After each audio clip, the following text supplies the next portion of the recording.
Rose Ayling-Ellis calls for emergency services be trained in sign language. Strictly Come Dancing winner Rose Ayling-Ellis has backed calls for emergency service staff to receive sign language training.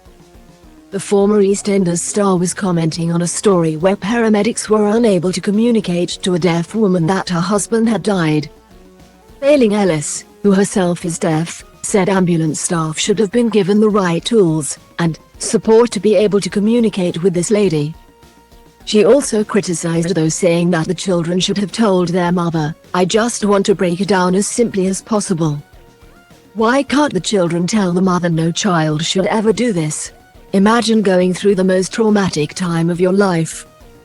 You need someone that you can access in the full language, not writing backwards and forwards. Double quote.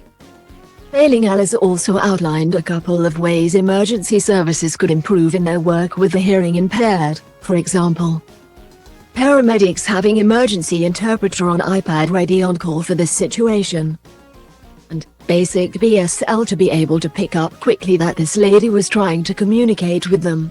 Double quote. She concluded by saying, "No, let's be realistic here, we pay our taxes too, we have every right to receive the same care." Double quote. The incident Ellis was referring to was that of Elizabeth Corbett, who learned of the death of her husband over video call.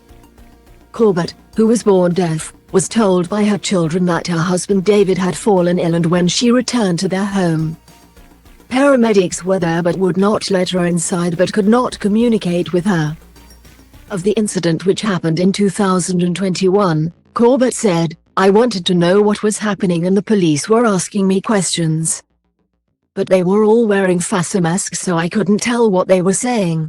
Eventually I contacted work and the receptionist spoke to the paramedics who told her that David had died. So I found out over FaceTime that he had gone." Double quote.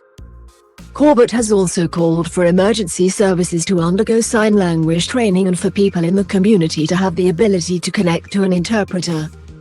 Watch below. Rose Ayling-Ellis responds to screaming heckler.